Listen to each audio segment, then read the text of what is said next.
Insellmulkom u nilqawkom għal programm ieħor ta' etimoloġija.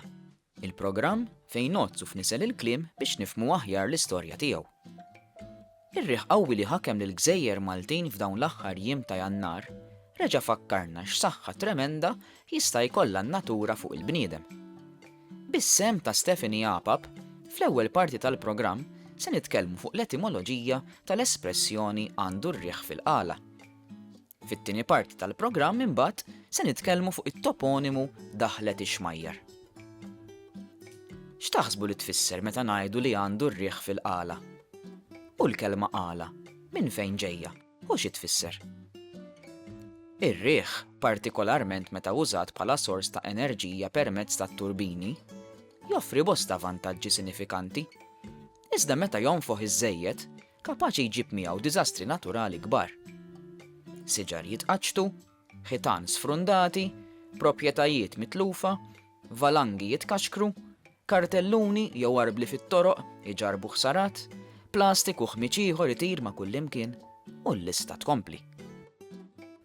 Fil-ħajja ta' kuljum, napprezzawh ħafna aktar meta jkun riħ bati, jiġifieri riħ ħafif u dak li jagħti dik is-sensazzjoni pjaċevoli.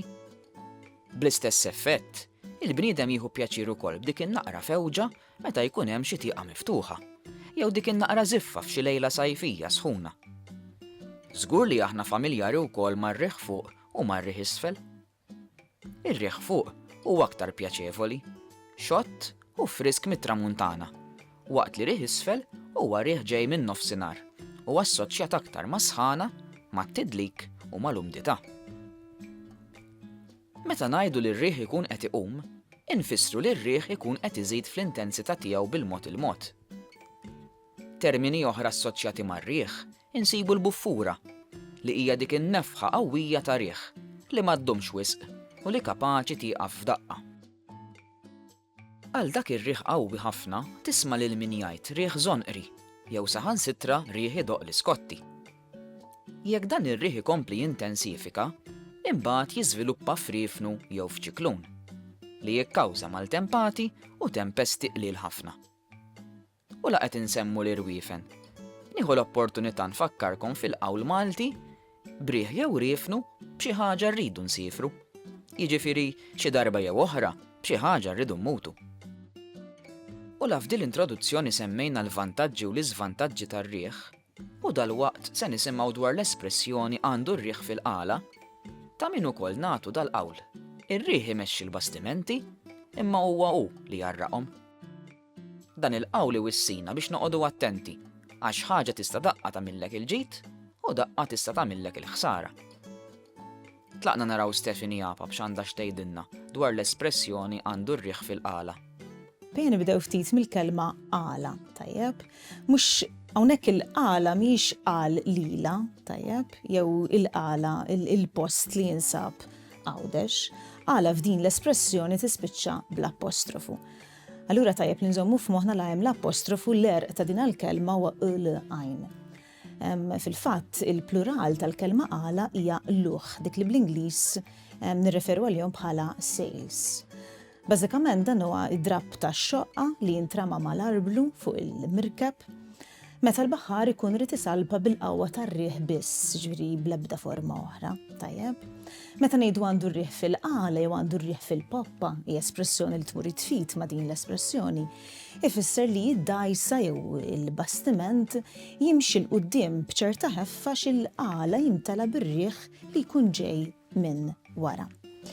Fil-Malti din l-espressjoni nużawha meta xi ħadd persuna jkollu xi ħadd ieħor li jaqilgħu kif jgħid il-Malti, xi ħadd imlaħħaq ta' ċertu pożizzjoni jew ta' ċertu awtorità li jgħinu f'xi sitwazzjoni tista' tkun ta' xogħol imma tista' tkun anke sitwazzjoni ġenerali li jaqbes għalih, tajjeb, meta jkollu sitwazzjonijiet favorih. Nistaw nsemmu espressjoni oħra li tfakkarni f'din l-espressjoni kollu s-sodda mifruxa. Bħal meta jkun hemm xi ħadd għadu żgħir jilħaq avukat, jkollu missieru diġà avukat, allura ngħidu dak għandu r-riħ fil-qala li diġà għandu l-klijentela lesta, diġà għandu r-riklam l-isem ta' missieru li jagħmel tajjeb għalih. Issa li skoprejna li l-kelma qala fl-espressjoni għandu r-riħ fil-qala hija marbuta mal-kelma qluħ, nistgħu nitfgħu ħarsitna fuq it-toponimu daħlet ix-xmajjar li jinsab fit-tramuntana ta' Malta propju lejn l-aħrax tal-Mellieħa. Wieħed mill-ewwel jista' jibda jħokk ftit rasu meta jieqaf fuq il-kelma xmajjar, peress li fi gżiritna ma nsibux il-lussu ta' xmajjar li jpaxxu lajn ta' kull min jarhom jew jimxi magħhom.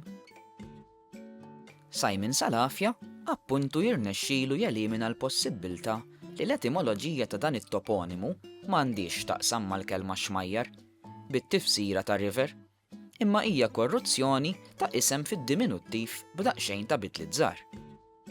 Infakkarkom li d-diminuttiv huwa dak in-nom li juri ċokon, ħlewwa jew rispett, ngħidu aħna in-nom iktejjeb, sajjar jew xwejjaħ. U la konna qed insemmu xmajjar. Minkejja li Malta hija assenti minnhom, xorta waħda nsibu xi referenzi għal kelma xmara fl-idjoma Maltija. Ġieli qalulkom li liebes qalziet li bih qisek qed taqsam ix-xmara. Dan l-aħħar, il-qliet dojoq u qosra daħlu moda ma' ġenerazzjoni aktar żagħżugħa. U jekk forsi ma jixirqux lil kulħadd, huwa stil ieħor li d-dinja tal-moda ħadnet magħha. Ġieli wkoll issib tfal li jkunu qed jibdew jitfarfru u jitwalu, b'konsegwenza li l-qalziet jibda jiġihom qasir. U jekk pereżempju jkunu qegħdin fil-klassi fl-aħħar żmien tas-sekondarja, mhux dejjem prattiku li jixtru qalziet ieħor. F'dak il-każ, din l-espressjoni donnom sejrin jaqsmu xmara toqgħod pinġuta għalihom għax litteralment ikunu qishom xi tixmira lesti biex jaqsmu xmara ħalli ma jxarbux il-qalziet. Il-kelma xmara nużawha wkoll biex infissru kwantità kbira ta' xi ħaġa. Fig-gwerra, pereżempju, spiss tisma' l-espressjoni metaforika xmara ta' demm, tant kemm ikun ixxerred demm fit-taqbida. Jista' jkollok xmara ta' ilma ħireġ minn xi vit jew pompa. U bl-istess tifsira, ġieli tisma' lil min jgħid li persuna hija xmara ta' erf, bl-intelliġenza tgelgel kull fejn tmur. L-etimoloġija tal-kelma xmara wkoll hija interessanti għaliex ġejja mill-isqalli ċumara jew xumara. Tlaqna nisimgħu l-aħħar rokna tal-programm tal-lum u naqtaw il-kurżità dwar l-etimoloġija tal-post daħlet ix-xmajjar. Daħlet ix-xmajjar huwa toponimu illi dejjem ħawwadnin biex nipprova nagħti t-tifsira jew in-nisel jew inkella l-etimoloġija ta' din il-frażi. U raġuni hija sempliċi, għax widin għandna kemm trid Malta, imma biex tassoċja l-kelma xmajjar qatt ma stajt insib raġuni plawsibbli. Darba kont qiegħed mat-turisti u konna sejrin kien grupp jgħidulu ta' inċentivi u konna sejrin lejn Kemmuna. U jiena lill-kaptan saqsejtu, għatlu dal-post daħlet ix-xmajjar li jinsab viċin ħafna ovvjament in-naħa tal-aħrax tal-Mellieħa. Għatlu, inti kif smajtu forsi minant nannuk, minant missierek? U dan għalli jiena dejjem hekk ngħidu, imma jiena dejjem smajtu minant in-nannu tiegħi daħlet xmajjar. U dik li qisni tatni spark biex jiena nibdel dak li kont qed naħseb qabel. U għad f'qalbi mela xmajjar jista' jkun isem propju, nom propju. U ovvjament ir-raġuni kienet mbagħad it-tifsira kienet ġiet ħelu. Għad min hu ismu xmun fid-diminuttiv ma jgħidx huwa xmejjen jew xmajjen bid-djalett Mellieħi, mela ma jistax jiġi xmajjan u billi l-littra R u littra N huma likwidi. Ma jistax jiġi daħlet xmajjar. U dik mill-ewwel laqtitni għax fiż-żona temmek hemm ċertu ramliet jew daħliet illi għandhom pereżempju ir-ramla ta' Kejli. Ir-ramla ta' Kejli huwa mikiel iż-żejr. Kieli jiġi Kejli. Hemm pereżempju semantiki ieħor ta' Tawdar jew Tawtar li huwa Teodoru. Allura dik mill-ewwel tatni l-idea illi dal-post fit-tramuntana ta' Malta ġej mill-isem oriġinali li huwa xmun. Mela ħanerġgħu nagħtu daqsxejn tifsira. Minn xmun nużaw id-diminuttiv semitiku jiġi xmejjen, bid-dialett jista' jinqaleb xmajjen jew xmajjan, ikollu daqsxejn tibdila fonetika li jiġi xmajjar u tiġi daħlet xmajjar. Ovvjament xmajjar ma tagħmilx sens xmajjan u allura ġiet daħlet ix-xmajjar. Din qatt ma tista' tkun illi it-tifsira oriġinali illi hemmhekk jiltaqgħu ħafna xmajjar għax jekk tara l-post, it-topografija tal-post m'hemmx qaswidien l-iktar hemm wied żgħir li huwa baxx ħafna. Jien ndunajt mbagħad grazzi għal professur Mario Kassar li għandna din il-bidla fil-likwidi tista' isseħħ fi bnadi oħra. Pereżempju, l-ogħla post f'Malta huwa Dmejrek. Issa jekk inti daqsxejn ta' immaġinazzjoni tgħid li flok Dmejrek jiġi Dmejnek, ovvjament dak jiġi Dominku iż-żgħir.